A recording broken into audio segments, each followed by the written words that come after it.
Okay, maing mudto na usab kanatong tanan Luzon, Visayas, Mindanao.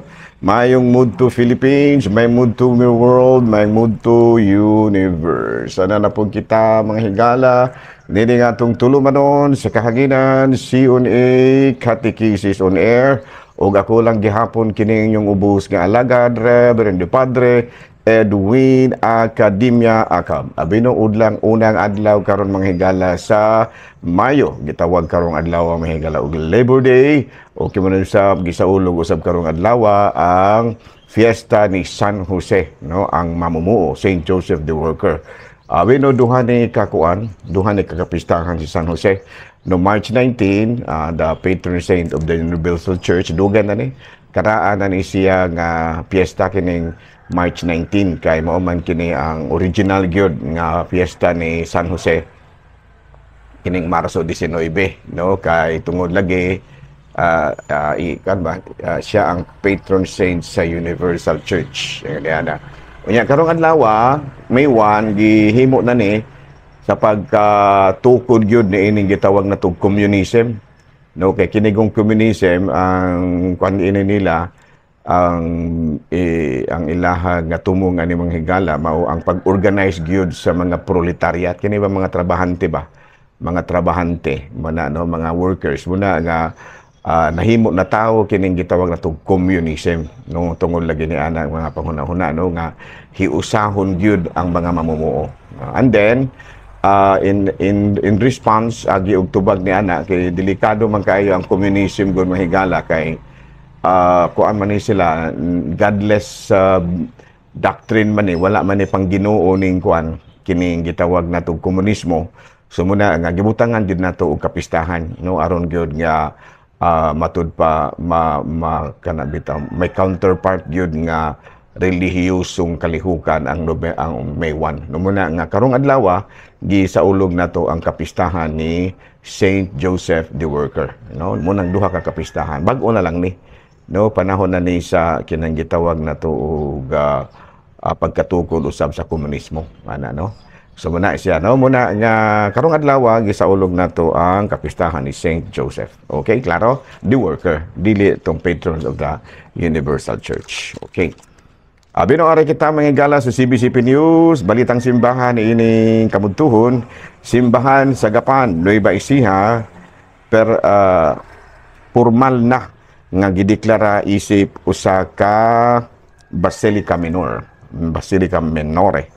Ang maong katungod mismo ang Santo Papa mo ay naghatag ni ini, no, nga madeklara ang simbahan sa Gapan, Nueva Ecija nga usa ka Basilica Minore. Pareho ba sa Santo Niño ba di Cebu? Basilica Minore di Santo Niño. Kini kuan ni siya Basilica Minore di la Virgen Divina Pastora, no? Basilica Minore la Virgen Divina Pastora. Muna, no? So muna nga mitambong sa maong paghimo sa maong makasaysayanon nga paghimo sa lugar nga usa ka Basilica Minore. Mao mismo ang Papal Nuncio to the Philippines si Archbishop John Brown ug ingon usab tinambungan sa 20 ka mga obispo ug libuan ka mga deboto sa Gapan, Nueva Ecija. Balita mga higala gikan sa Vatican, Pope Francis may posibilidad nga mobisita sa USA atol sa iyahang matud pa talk dito sa UN. Amo anto gid siya, no? Manto gid sa USA tungod kay may talk man siya sa gitawag natong United Nation Assembly, pasultihon man siya. Pero of course, dala na pong pagbisita sa US. No muna nga may puruhan no karong September ka na himuon o dakong kalipay usab sa mga Katoliko, mga katawhan dito sa Estados Unidos. Mao kadto mga higala mga balitang simbahan niining kamudtuhon ug ako lang gihapon kining inyong alagad Reverend Padre Edwin Academia Akab.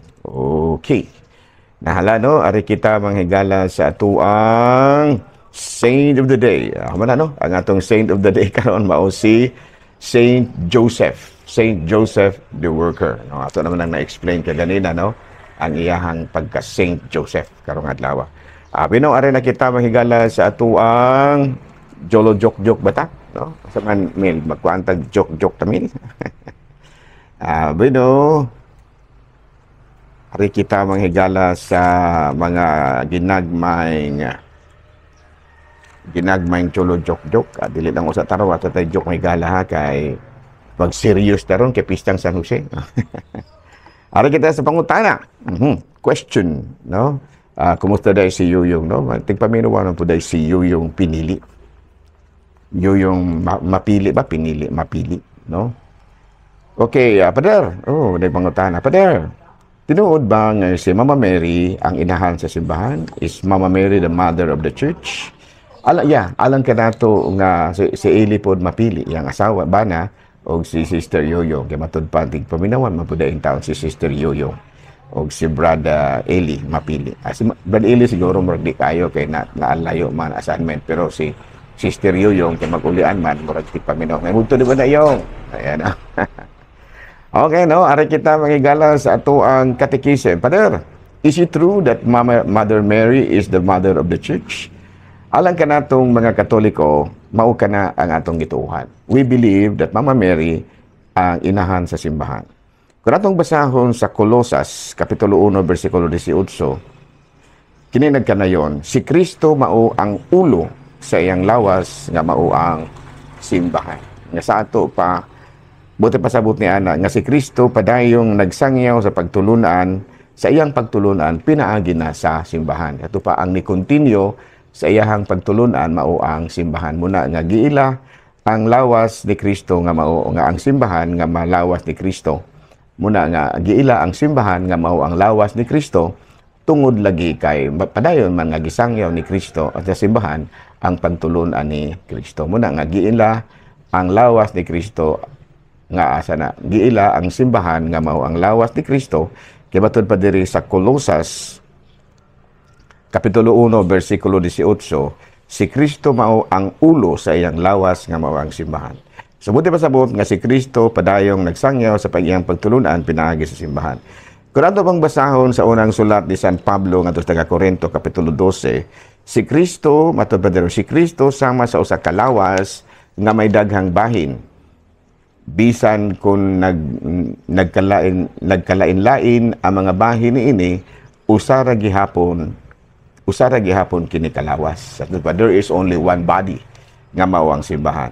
Unya sa unang sulat ni San Pablo, Pablo ngadto sa Korinto, Kapitulo 12, versikulo 27, busa kamong tanan lawas ni Kristo ug ang usag-usa bahin niini. Diha sa simbahan gipahamutang sa Dios ang tanan sa husto nga dapit.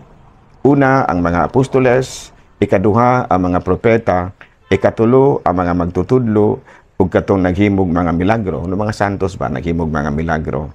Katong may gahom sa pag-ayo, katubang may mga gift of healing. Katong gihatagag hiya sa pagtabang sa uban, katubang mga foundation, no. Katong gitagaag hiya sa pagdumala, no? Kaming mga pari pagdumala ug katong mga may katako sa pagsultig laing pinulungan, no? Gift of tongue, no? Mga charismatic ingon ana.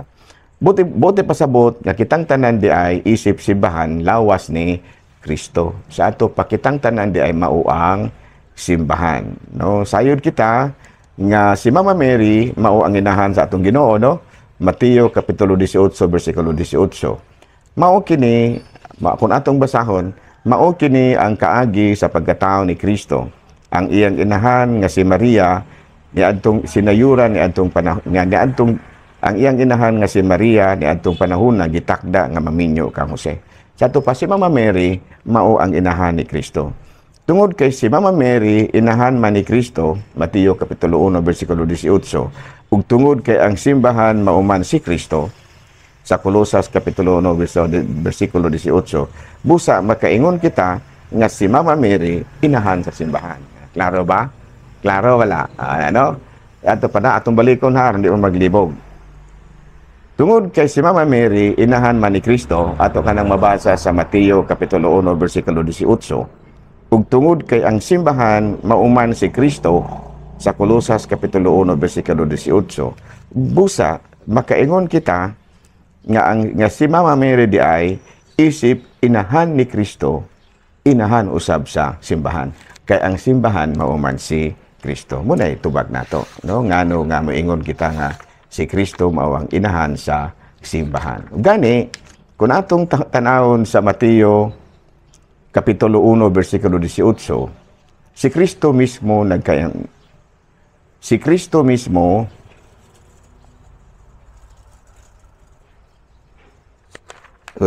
Gani bisan maoy gusto ni Kristo nga ato gyud siyang ilho nga si Mama Mary ato gyung ilho nga iyang inahan.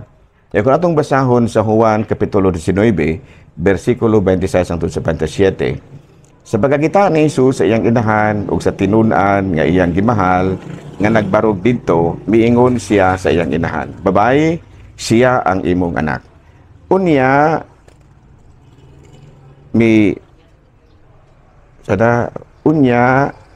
miingon siya, no? Unya miingon siya sa tinun-an, siya ang imong inahan. So kaniadto gidala sa tinun-an ni si Maria aron adto na magpuyo sa iyang balay. Ato pa mismo ang atong Ginoong Jesucristo gusto nga atong ilhon, no? Gusto ni Jesucristo mismo nga atong ilhon ang iyang inahan nga ato usab nga inahan. Ato pa dili ra di ay kita ra ganahan nga tawgon si Mama Mary ug Mama Mary. Nganuman tungod kay mismong si Kristo, no? Gusto nga tawgon nato inahan ang iyang inahan. Ano? Gani sa Digonderes ato mabasa, gidala sa tinun-an si Maria aron adto na magpuyo sa iyang balay. Muna nga sa atong simbahan Katoliko, dili gyud na mawala si Mama Mary. Kay adto man siya magpuyo mismo sa balay sa iyang mga tinun-an. Nya ang simbahan, balay man naton tanan mga tinun-an, di ba no? Mga balay manato ng simbahan. Kung manang pero adto na magpuyo sa balay sa iyang tinun-an. Nya kay kitang tanan mga tinun-an man lagi. Muna nga dili gyud mawala nga aduna gyoy kanang gitawag nato mga imahi ang atong mahal nga Birhen didto sa kining mga simbahan nato. No, sa ato pa maila nato ang mga tinun-an ni Kristo, no? Kung tinuod bagyong tinun-an ni Kristo, kung adunay imahi, kung adunay pagtahod sa atong mahal nga Birhen, ana no? So nga dako nato nga matud palagi pagtahod sa atong mahal nga Birhen kay miingon gud si Kristo, no? Matud pa niya diri sa Juan Kapitulo 19 versikulo 26 hangtod sa 27. Unya miingon siya sa tinun-an, siya ang imong inahan. Sa ato pa si Kristo mismo niingon nga isip akong tinun-an, ilha si Mama Mary ang iyang inahan nga atong inahan. So muna nga ako dili gyud ko mutawag ni Mama Mary o Mary ra. Mama Mary gyud ko kay nag-ila man gyud ko ni Mama Mary nga akong inahan. Kay mo man ay sulti ni Kristo. Gi-share man ni Kristo ang pagkainahan. Muna nga katong kanang si Mama Mary po giila pud niya nga iyahang mga anak. Kay ngano man ni adto daang panahon sa kasal sa Kana, nitabang siya sa mga kalaslon, no? Siya may inihangyo sa iyang anak, no, nga matod pa kanang tabangan ang kalaslon. Unya karon daghang kay mga panahon nga nitabang ang mahal nga Birhen. Kita diri sa Pilipinas kato bitawng panahon sa EDSA Revolution, kung wala mo nalimot, gidala ang imahe sa mahal nga Birhen dito sa EDSA. Unya katukuan ba yato kayo kanang gitawag nato og talandugon kay tunong kuana, no?